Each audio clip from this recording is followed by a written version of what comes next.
So this is creating users and permissions in NAV 2016, and if you have any questions, I'll unmute you at the end, or you can just send me an email. I'll leave my email address on the screen. If you do have any problems during the call, just feel free to give me a call on my mobile or drop me an email, and I'll pick it up and see if we can get you connected again. So what we'll be covering today is adding and setting up users in NAV 2016, removal of the users when you need to get rid of them, and then what's new in 2016, the permission recorder and the user groups. So first off, when you add a user, as many of you may have done before, there'll be a user card where you'll specify the authentication method for the user to log in. The main ones we have now are Windows, NAV user passwords, or Office 365. There'll be a license type of full or limited, and then you simply assign your user permissions from there. So if I just quickly hop into NAV and show you that. So in your search bar, you just type users, go through onto that screen, and you'll have a list of all your users there. I've just got a couple in my demo database. For the purpose of this demo, I'm NAV user password, so that's fine. Okay. And then Windows username authentication, which majority of people use, is your Active Directory connection, and you just use the assist edit there, and what we do is locations, entire directory, and then simply search for your username in there, and it will add it automatically. In this case, that one already exists.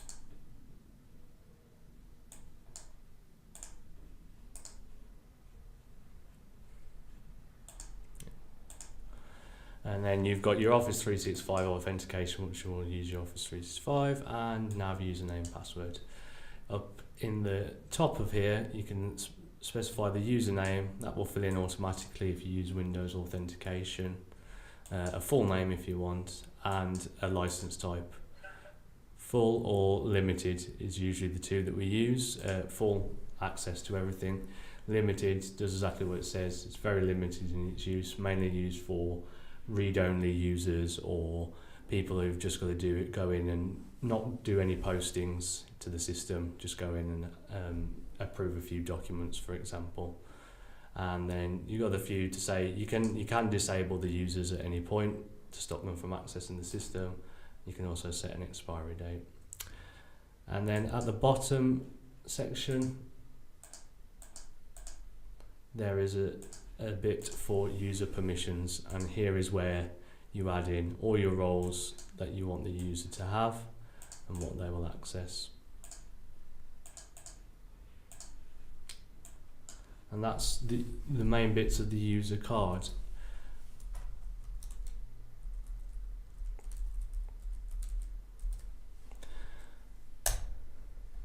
The other bits of user setup that you can do in the application are the user setup page, where you can specify your specific posting date ranges, and if you have any bespoke fields on your system, there'll usually be a tick box in user setup for access to those areas. User personalization, which is the role center at the front of your screen when you first log on, a default language, and a default company.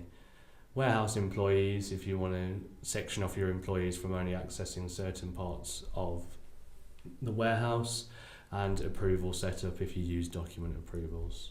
So if I hop into NAV and just show you those, you've got user setup page. In here, you just add your user, and they'll allow posting from and allow posting to dates. The allow posting from and allow posting to on the user setup page supersede what you have in your GL setup.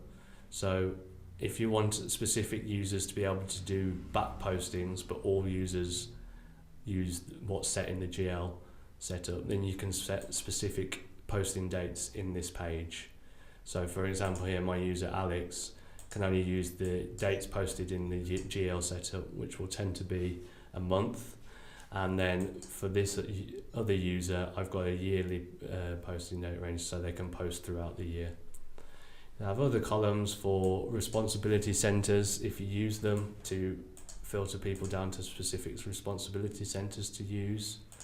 And then usually if you do have any bespoke functionality that requires extra setup, or you've asked for extra setup, we'll usually add a tick box in on the user setup to enable certain users to connect to it.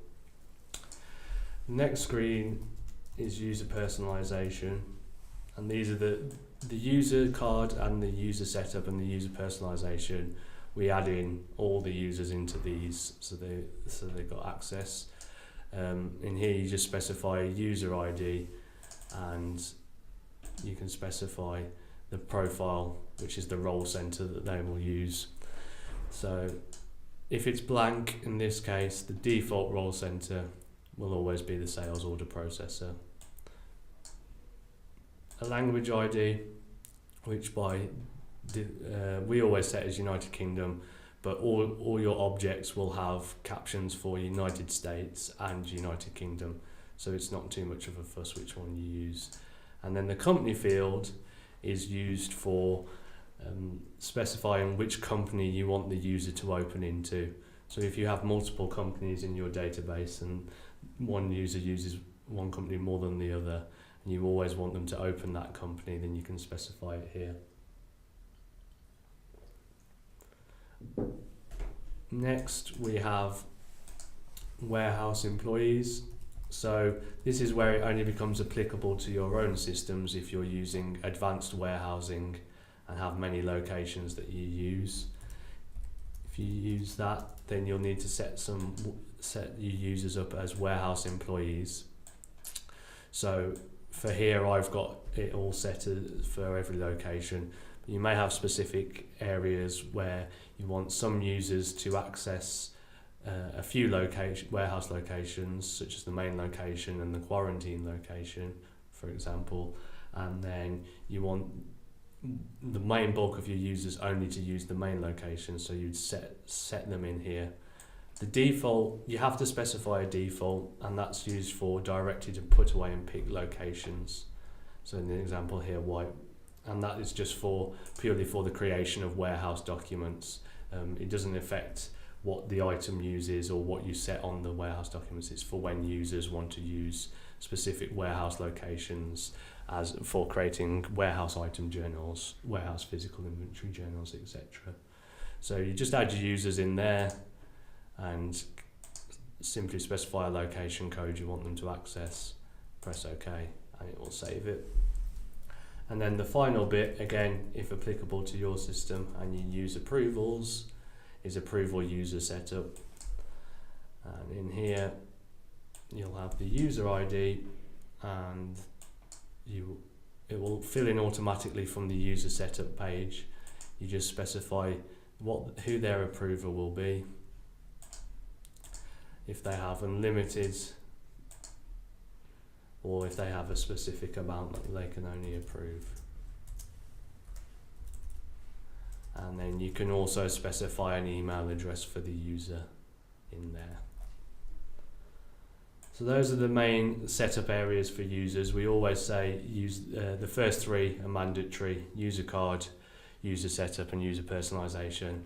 And then after that, warehouse employees and document approval will be specific to what your system has.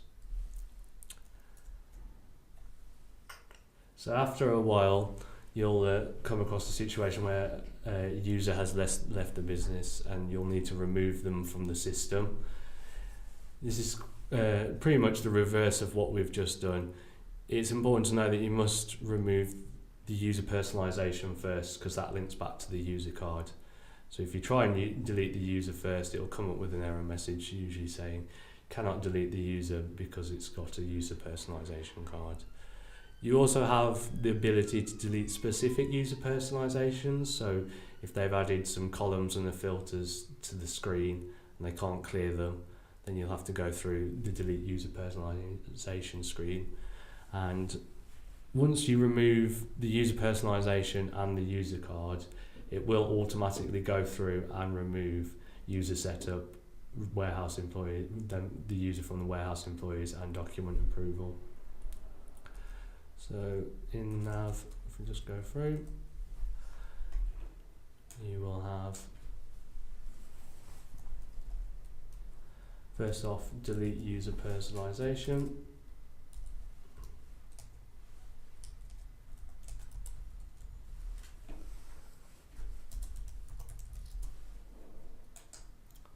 And in here, you'll have all your user IDs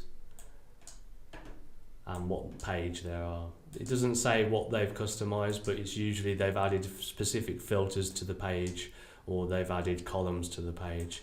If they do get any errors around the page with metadata, for example, you can come in here, double check what page they're on, which I'll go through later on how to check, and then you can just delete the line from there if you wish.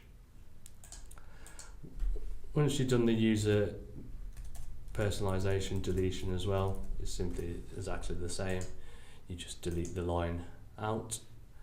You can go to the user card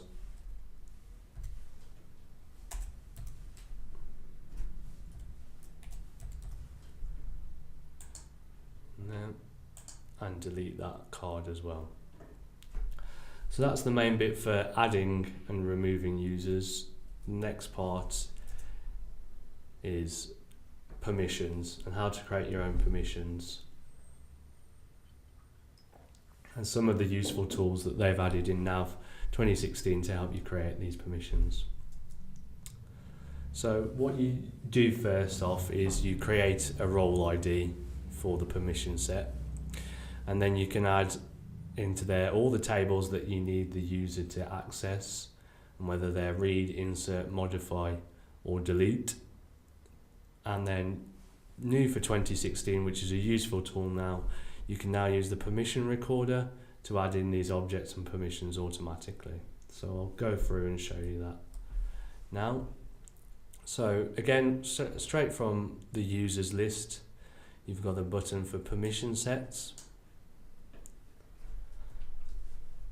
On there, you'll have all these permissions, which are standard out the box NAV permissions.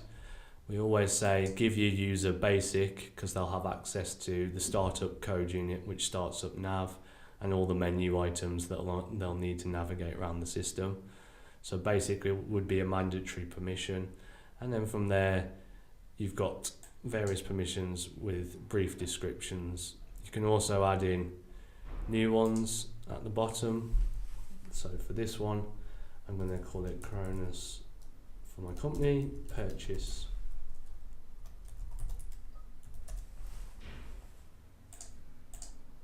And that adds in there. So once you've added your role, you can also customize existing ones if you wish. You've got permissions at the top. Should also mention that on the Actions tab, you have got a button for copy permission set. So that will allow you to copy an existing one, for example, creating purchase orders, quotes, invoices, purchase return orders and purchase credits. If I copy that and copy it as new purchase, it will copy the role out there. What that does, if I show you quickly, in the purchase and payables create orders, you'll have permissions, and this is where you specify all the objects and all the object IDs that you want the user to access. So as a starting point, when you're creating a new permission, maybe you just want to take the basic purchase, create purchase orders, and then build your permission off the back of that, which is useful. You also,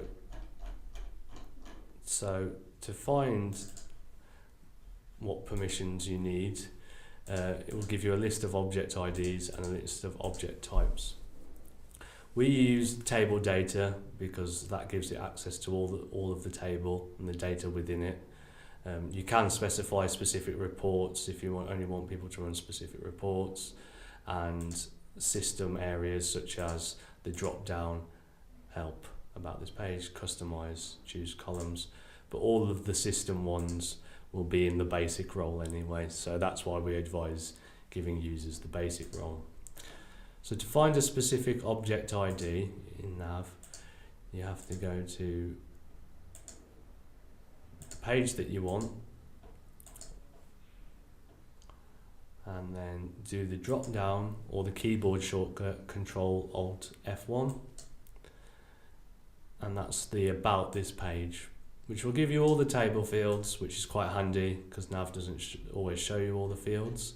And then you've got at the top here the source table, and that's the important bit you're looking for when adding permissions. Give you the name of the table and the object ID.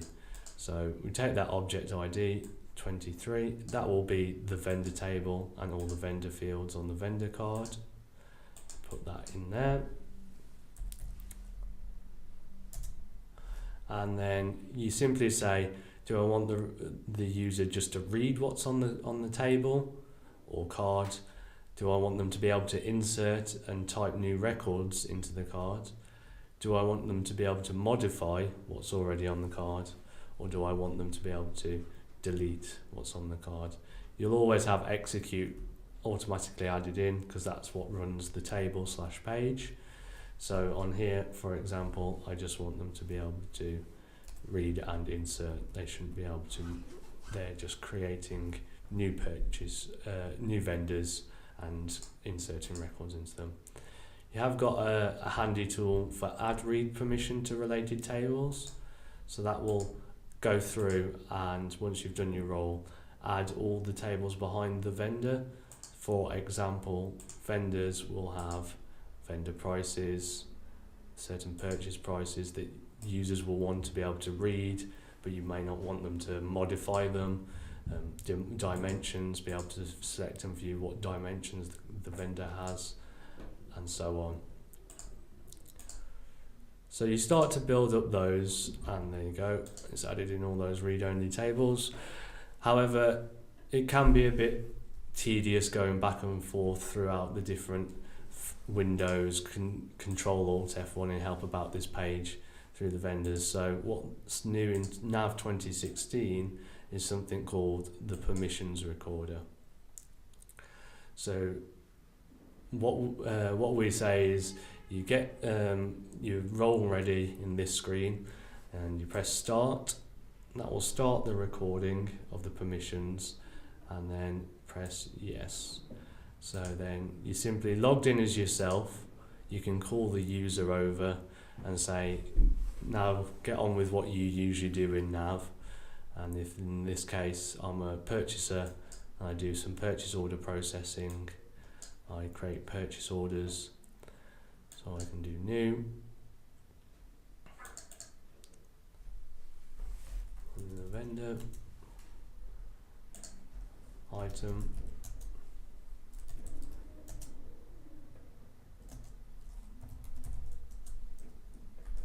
like 10 of those. That's that. I'll also release it, and I post the receipts for it as well.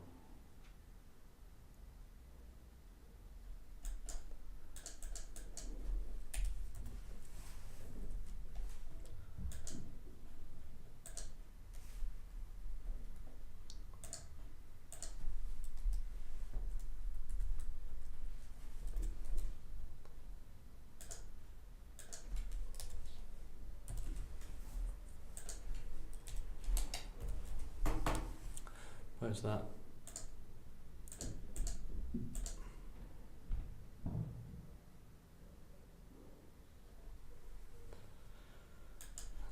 And what I also do is I go into the vendors sometimes, and on these vendors I add a specific price to some items. It's part of my job role.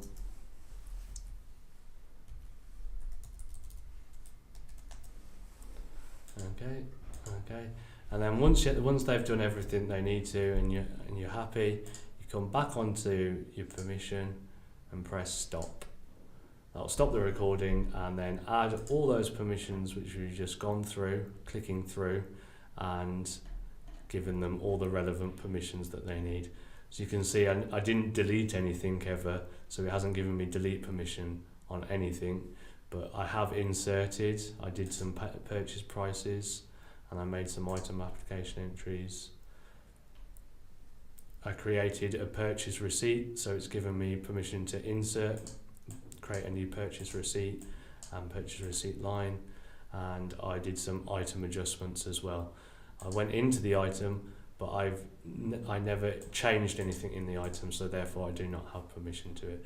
So as you can see, it's a far easier way of building up your permissions and roles to tables, rather than going back through the client and having to search at which object it is and add it into the table manually. You can just go through and get them to do that. So next, in NAV 2016, there's an easier way to add all your permissions in the user cards and assign them to the various users. So you can do this, can be done through user groups and assigning these through a user matrix, which I will show you now. So once you've created a few roles and you're happy with that, you can come back through. And again, this can all be accessed from the users list. You have a section here for user groups and permissions set by user and permissions set by user group. First off, user groups. I've created one here for the purchase team, but you can have as many as you like: purchase, sales, warehouse, and finance. And then these are groups which you can assign to users, and it will automatically give them permissions that are within this group. If I maximize this for you, you've got your user group permission sets. So in here, I've assigned a few basic purchase roles that I want my user to have, and permissions. You can put in your custom permissions from here. Press OK. Okay, and then within the user card itself, on here, you've got user groups, and you simply select your user group, and as you see down here, it's automatically brought through all the permissions and roles that I'd specified on the user group. For both user groups and permission sets, you can specify company. So if you have multiple companies in your database and you only want them to access that company, then please add these in, and then the user will only ever be able to access that company with those permissions. So if you have multiple companies, you just have to add the permissions in again underneath and specify the other company that you want them to access. You've also got these useful matrix up here, permission set by user.